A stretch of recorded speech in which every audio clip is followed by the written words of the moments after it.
Make sure to subscribe to the Volume YouTube channel so you can catch all of our shows and get what everybody wants, more of me. So Gregg Berhalter does not need my support as head coach of the U.S. men's national soccer team since 2018. But I often find myself in the crosshairs of the crazies on the internet. We have a history in this country is when the U.S. wins, the players are amazing. And when they lose, the coach is a bum. And Gregg has to have seen some of this. And I have come to his defense many times. And again, he doesn't need it. But one of the criticisms that I find really remarkable is, and I do think you've done a remarkable job with this, but you inherited a culture that was adrift, a roster that was aging. And I didn't feel like, outside of Christian Pulisic, I didn't know what we were. So let's go to this. When you first take it over, your first 6 weeks, what was your primary mission? Right, just like you're taking over a college basketball or football program. What did you identify as a problem that you needed to fix, Gregg, quickly? It's a great question. And, I spent a lot of time before my first meeting with the players just doing background and talking to a number of players, talking to a number of coaches, and trying to figure out exactly what was wrong, reflecting on my own playing days with the national team. And what it came down to, Colin, it was pretty clear that they just lacked a vision. The program lacked something to latch onto and say, okay, through good and bad, through sacrifice, through hard times, we can always just align towards achieving this vision. And they lacked that. So for us as a staff, it was creating this vision of where we wanted to take the program. And then saying, okay, guys, if we say we want to do this, what is it going to take? What are you willing to sacrifice to do it? And I think that was impactful. And we've been really intentional about, hammering home similar messages and creating values and things that we stand for as a group. And that process has been gratifying. And I think that process has helped us in qualifying for sure. Like any sport, you need your star to buy in. How long for Christian Pulisic that you felt a buy-in? I think with Christian, my initial meeting with him, I immediately saw a spark in his eye and there was acceptance. But like anything, it's easier said than done. And I think it did take a while, just because everyone had a hangover from 2018 and everyone wants to win right away. But I knew it was going to take some time before this group could really get to where it needed to get to because of our age, because of our inexperience. So he's the first thing I'd say about Christian, for being such a big star, he's the most humble, down to earth, well-meaning person that you can come in contact with. So that's a great starting point. But like anyone, he wants to be successful. He wants to win on the field. And I think that the real change started, I guess, in last summer when we won the Nations League, that the players believed it was possible. Gregg, I feel like there's 4 stages in my opinion, and you can slice and dice these up and push back, but 4 stages in soccer. The first stage was my childhood. Kyle Rote Jr. is a star. We don't have elite international players. We're welcoming the sport to America. We have some athletes, but we don't have high skill. The second stage to me is Landon Donovan Clinton Dempsey. It is tough. Some guys getting international opportunities, capable of making the World Cup and winning a match. I do think we've moved into a third stage. Multiple players good enough to play internationally, can occasionally be very effective internationally. The fourth stage is can win the World Cup. I don't think we're there. I think, as Winston Churchill said, too bad youth is wasted on the young. I think we're really young. Mm-hmm. How concerned are you about that? Now, you got some pushback because you would play some older MLS players. And my takeaway was, well, you're doing that for the obvious reasons. Your skill level's really good by U.S. men's historic standards. But we've got kids here. When I talk about stage 3, as skilled as we've ever been, but boy, we lack some World Cup experience. Is that a concern? Not really, because we've gone all in this generation of players, and we'll be the youngest team in the World Cup, and it's going to be about gaining valuable experience while trying to compete and while trying to go as far as we've ever gone before. And the good thing about it is we have guys, young players that are playing in the Champions League. They know what it's like to win. They know what it's like to win in big games. They have high demands from their clubs to win big games. And it's no different with us. We're going to be in a very similar situation. So I think that, this World Cup, I think, is going to be a great experience for the group. We're going to be pushing. Sometimes I think if you don't know any better, you can go out and do it, right? But once you realize what it takes, it's harder. Right. So that might be in our benefit as well.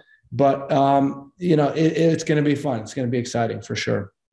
Listen, you're in a group with England, Iran. This may be Iran's best team, a Euro playoff winner. The English press said it was the easiest group, kind of a shot at your team. How did you take that? I think it's typical. When you actually, if you look at the FIFA rankings, if Wales makes it as well, we'll have the hardest group by FIFA rankings if you add up all the numbers. Right. So, but I can understand. The English press are what they are. We don't have that respect yet from the English press. Right. And that's fine, because we're going to have to earn that respect. And the World Cup is a platform to do that. You have, Gio Reyna, Christian Pulisic, Weston McKennie. McKennie had an injury.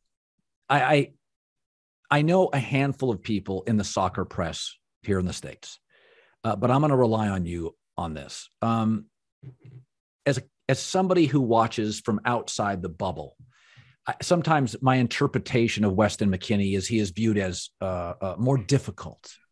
And I think to myself, well, what does that mean? I mean, I got 6 kids in my life. They're all difficult. Okay. Give me the straight skinny on Weston McKennie. Where is he at injury wise? Will he be on the World Cup roster? Is he difficult? And that may not be a criticism. Most great players come with a sense of power and a point of view. Yeah.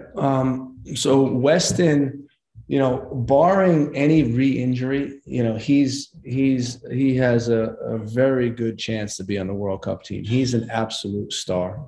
When you talk about the difficult side of it, and this is something, Colin, I'm happy we're talking about it, but because we have such a young team, there's bound to be some mistakes along the way, right? There's bound to be times where these guys mess up, and that's all part of it. And in Weston's case, it was a mess up in the first window of qualifying, and we moved on. I think he showed how valuable he was after that in qualifying, how dedicated he was to the team. And we're not the type of staff to just cast players aside with one mistake. That's not our style. We work with the players. We give them opportunities. We have clear, values that we represent as a group, and players are in line with that. They're aligned with that. But we also understand that people are going to make mistakes. But Weston, he's coming back from his injury. I got a video yesterday of him walking without a boot. He's making good progress, and we absolutely need him. When he's at the top of his game, we're a much better team. Why? What does he do specifically? So if you can think about just an engine, the engine of your car, when he's on the field, we go to 500 horsepower. I mean, he's powerful. He's one of those examples. When you hear Americans talk about, if we had an NFL guys playing soccer, or if we had NBA guys, he's right. One of those guys. That's how elite of an athlete he is. I mean, we're at the Cleveland Browns training facility. He's throwing a football, 60 yards, running the opposite direction. He's kicking 60-yard field goals. He's, he can do everything. He's an absolute elite level athlete. In qualifying, I felt that in home matches or when we took a lead, we play with a great deal of confidence. But you have to persevere when you trail or you're away from a more friendly environment. I didn't always feel that in qualifying. And part of that, to me, it's like the NBA. Young teams do not win playoff series. They don't. The crowd has an effect. You get these older guys that have been around the league forever. Kevin Durant's going to drop 30 wherever he plays. But it's a young team. How concerned are you? And maybe I'm misguided here, but I did feel like getting that next level, Gregg, is, we're down. We're struggling. This is choppy. I got to make a substitution. We're tight. I felt at times in qualifying, when it was uncomfortable, they didn't quite have the push or the fight. Am I misguided? Do you sense that at all? Well, that's a tough one. I mean, the record speaks for itself. We had 19 points at home and 6 points on the road, right? So it's hard for me to defend, the team in that respect. But what I would say is, when push came to shove in our last window, we had to go down to Azteca and we had to play in an extremely hostile environment at altitude. And, we're the third team ever to take a point, U.S. team to take a point off Mexico. So what I'd say is that, and we had chances to win the game. I don't know if you saw that game, but we had a number of chances to win that game. So I agree with you at times. We should have been better on the road. And there's always circumstances that I can give. It sounds like excuses, and it probably is in some regard. But what I'd say is that the group got to a good point where when we needed a result, we got the result we needed, and we did it, our way. Yeah, listen, it's cyclical. I feel you have surpassed Mexico over the last 18 months. I feel Canada is surging. I feel you are surging now.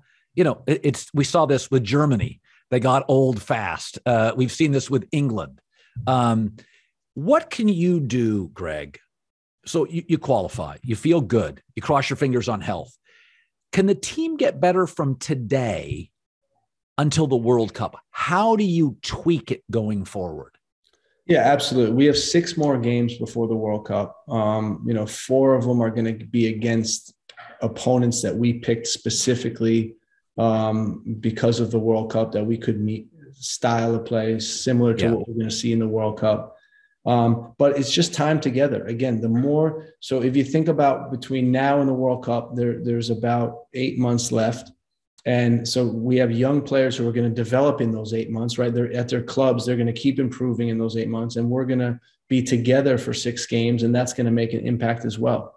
But, I think we're always, as a staff, we're always looking to improve. We're always looking to get better. We analyze our game and say, okay, what can we improve on? And so we're doing that right now, and we're going to implement it in June and then again in September.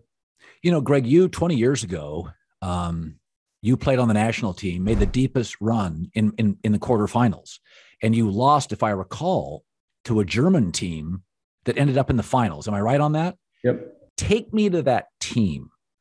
Give me an experience with that team that this current roster is capable of matching. A secret sauce with that team beyond just skill, that there was something there in the room that you think you're trying to, by the way, create and give to this team. Yeah, no. So I have it right off the bat because I thought a lot about it. And the 2002 team loved each other. They enjoyed being around each other. We cherished every single moment we had in camp together. And this team is no different. That's the parallel right away. Like, this team is so close together. It's crazy. And that's what, that's how you overachieve, right? I mean, you're in sports world, time and time again, you see stories of teams that they're super close as a group and they achieve great things together. So when you add the level of skill we have, even though we're young, and you add the togetherness of the group, I think we can do good things at the World Cup. Gregg, there is a balance of having a star player and then being overly reliant on a Messi or Ronaldo. And one of the problems of that is your opponents can identify that. I noticed Panama got very chippy with Pulisic. You smartly, I literally tweeted it, get him out of the game. Boom, you pulled him out. So you saw the same thing. How do you create a synergy on the team where you need and can rely on Christian in big moments, but are not overly dependent on him? Because It's very clear to me over the last, since you took this team over, he's a target. People are coming after him physically. Yep. And part of that has to do with his skill set and how he's most effective. You know, a lot of times he likes the ball to feet. He likes to dribble with the ball. So by nature, you have the ball longer, and by nature, you can be fouled easier.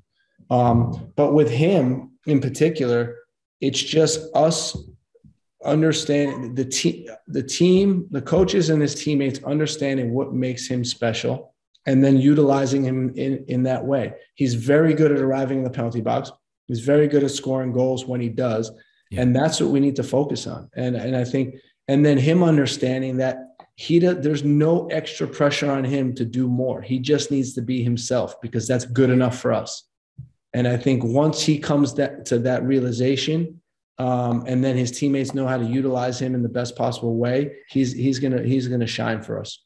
Gregg, every great team has a glue guy. Baseball, football, it doesn't matter. That 2002 team, you may have been a glue guy. If I said to you in your locker room, who gets no press? Who do we not discuss? This person may not score a lot of goals, but there is a quality about this player that is so vital to you as a coach. Yeah, I mean, we talk about that all the time with the group, but Anthony Robinson is definitely a glue guy. You know, he has this way to relate to people that just, you know, he endears them. Christian Roldan is another guy who just brings everyone together, brings everyone around him. He's great at that. And overall, what I'd say is the group gets along really well together. And so you have, you know, a mix of the glue guys, and then you have the stars with not big egos, and it makes for a really good atmosphere and a competitive but fun group to be around. You know, soccer fans are going to pick apart my interview. So I'm going to be a real novice here, but I was a LAFC season ticket holder. Walker Zimmerman was on the team. Yep. And I was watching a couple of matches, and I turned to a friend and I said, they have to figure out a way to get him on the World Cup team. I said, his size is unique. He is, if you look at many of the really good, high quality Germany often has size. Yep. And I said, I feel like he's just a different body type for us. So as I say that again, yep, as somebody who loves the sport, but is far and away, I feel like an outsider to the sport. Did that constitute any importance to you that he just is a different type of athlete for you? You know what it came down to was his domination in duels. So when there's loose balls, when there's balls in the air, when there's challenges, you know, he's winning them convincingly. And what it does is it gives the team this freedom to play higher up the field and be really aggressive moving forward, because you know anything that comes out, he's going to win the ball and win the ball cleanly. And that's really important for center defenders. And Miles Robinson does that really well. Chris Richards does that really well. And the guys that we have gone to late, there are center defenders that we've gone to have had those qualities. And Walker certainly embodies that. Not only that, but I think he's a very good leader. You know, he's a guy that people get behind, and people, you know, he can inspire people with his performances. During qualifying, you can still experiment, although there's an urgency to win. Do you feel like you're past the experimental stage, or will you take these next 6 matches and tweak and keep tweaking up to the World Cup and perhaps in the World Cup? I think leading up to the World Cup is a time where we can look at alternate formations. We could look at alternate personnel, how they're fitting together, because you want to have variation going into the World Cup. You know, you never know what happens. You know, the story I'll give you is, you know, with Bruce in 2002, that was the team that went the furthest of any team in the modern day. And in the second round game, we completely changed formations. Then we've done something that we hadn't done before. And, you know, we were able to execute it. And then we did the same thing in the Germany game. But the point being is that you want to have this stuff rehearsed, that when you go into the World Cup, when you need to vary your game plan, you know, the guys know what to do. Gregg, finally, if I said to you, the United States men's team is at its very best on the field when blank? I think when we're aggressive, when we're running behind the opponent, on the front foot. I think those are the things. Like when I look at all our games that we're really strong in, those are qualities that we have. We're a team that needs to be aggressive attacking. We need to get behind opponents. We need to threaten the opponents at all time. I think that's a quality that we need to have. Do you have the confidence level now with this young team that you could play that attacking style against top 4 or 5 World Cup teams?